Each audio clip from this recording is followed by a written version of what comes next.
A lot of the business owners I meet and a lot of the business owners that I work with want one very important thing in their business aside from profit, and that is freedom. Freedom of time, freedom of location, and my favorite freedom actually is freedom from the opinions of others.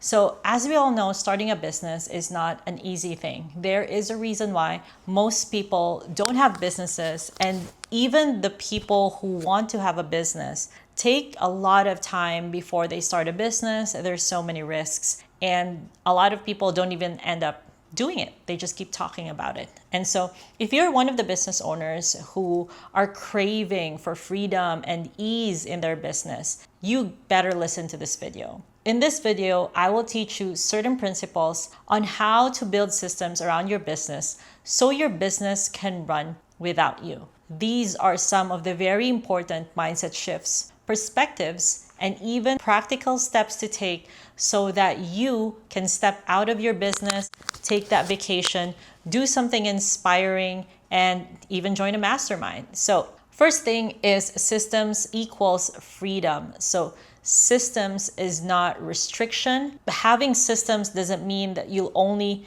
color within the lines, but having systems, having standard operating procedures or SOPs, having things such as an organizational chart, a scorecard, all of these things that help organize your business. This means freedom, because if you have these basic things taken care of, there's more space for you to innovate, to think of growth in your company, and it also gives you freedom from micromanagement. Nowadays, there are so many platforms and softwares and services that really help us get out of the day-to-day, get out of the decision fatigue, and get out of feeling like you always have to firefight. The only way that you can do that is having systems, having set expectations in your company, and having a certain way of doing things. So as the business owner, you can have the power to determine this all on your own, or when you have your first hire, which is typically an executive assistant or a chief of staff. You can figure this out together. The number 2 tip is start with repetition, not reinvention.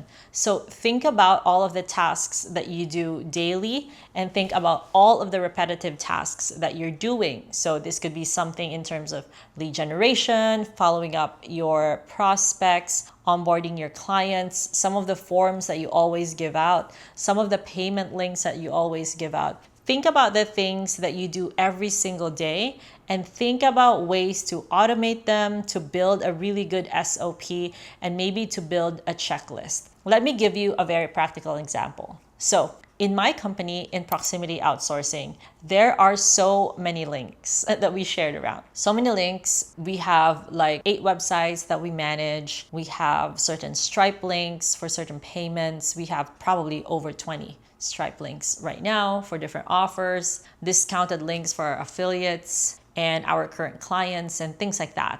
And links to job descriptions, job announcements, links to our clients' websites, so many links. And so what I thought about is, you know what, instead of trying to look for these links, if I had a master sheet of these links and I can put that in one sheet, it would be so easy because everyone will just be referring to that sheet. And so we created what we call this Proximity Outsourcing Links Master Sheet, and everything is in there. All of the Calendly of all of the management team, if you want to book a time with them, it's there. If you want to check out this particular job announcement, it's there. If you want to check out this Stripe link, it's there. So all their links are there. So that made our lives so much easier, and it has saved us so much time. And that is a very simple, very practical thing to add to my business, to help build my business in a way that it's not overwhelming, not just to me, but to the people who work for me as well. Number 3 tip is document once and delegate forever. So a lot of people find it really challenging to document things because it feels like an insurmountable emotional commitment to sit in front of your computer, record your screen and do this as you would pass it off. And sometimes there's even a mental hurdle that's coming to you because you are doing the task that is a $15 an hour task, but you're doing this as a CEO.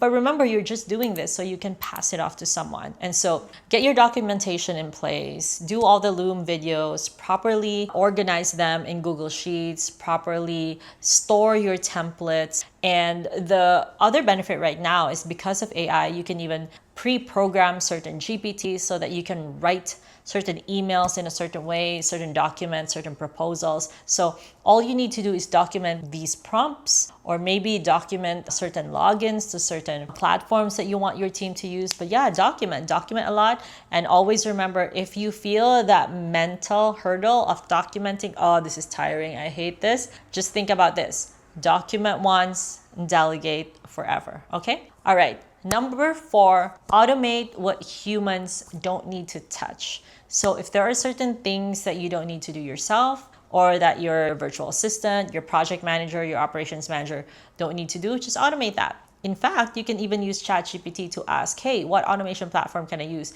if I want this outcome? So you don't even need to figure this out all by yourself. So in my company at Proximity Outsourcing, we have used Make to automate a lot of things inside our business. And we have also used GenSpark and ChatGPT to help us automate and use AI agents with the help of Manus and N8N so that we can automate a lot of things in our company.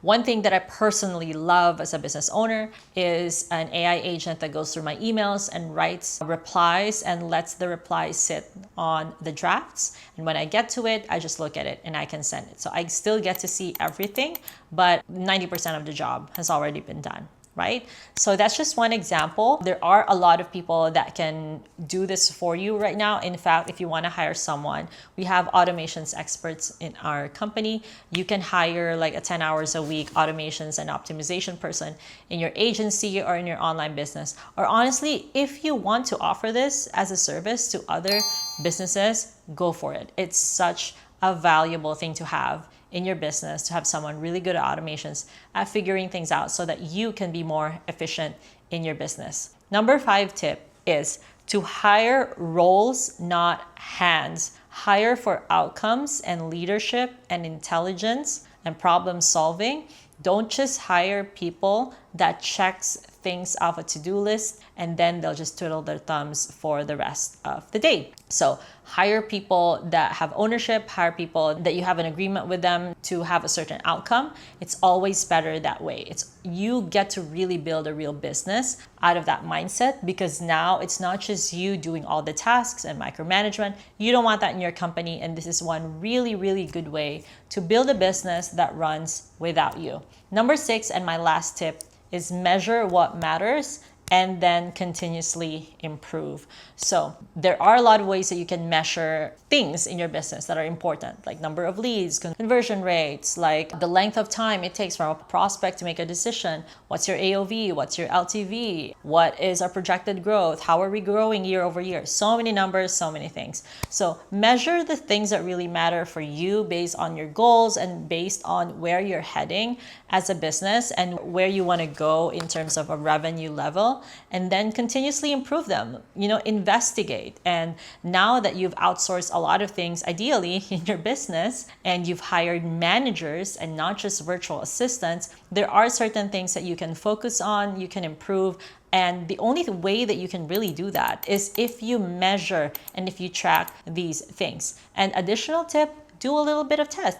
Go for a 1-week vacation, go for a leave of absence, and even inspire your teammates to do the same. Inspire them to take their 1-week PTO, their 2 weeks PTO, go for a vacation, go for a long weekend, and see what breaks in this experiment. Having these experiments are really, really useful because it shows you where your vulnerabilities are as a business and specifically in your operations. So those are the 6 tips that you should think about in terms of how to build your business with systems so it can run without you. As the business owner, I want you to love your business again. I want you to remember why you created this business. Why do you want to solve that problem that you want to solve? And why you chose to serve the people that you're serving. I want you to come back to that. I want you to come home to that feeling of being excited. And the only way that you can do this is if you can build a business that runs without you, that doesn't need all of your micromanagement and all of your attention. And it also doesn't doesn't need you to be overwhelmed or burnt out. And of course, what is one thing that can help with that? Outsourcing. If you are ready for a top tier team, a real management team, not virtual assistants, you cannot scale your business with VAs. If you're ready for a real top tier team from the Philippines or Latin America, definitely check out our website, proximityoutsourcing.com, and book your call. We can get you started in as fast as 20 minutes, and we can really help you build a business that runs without you.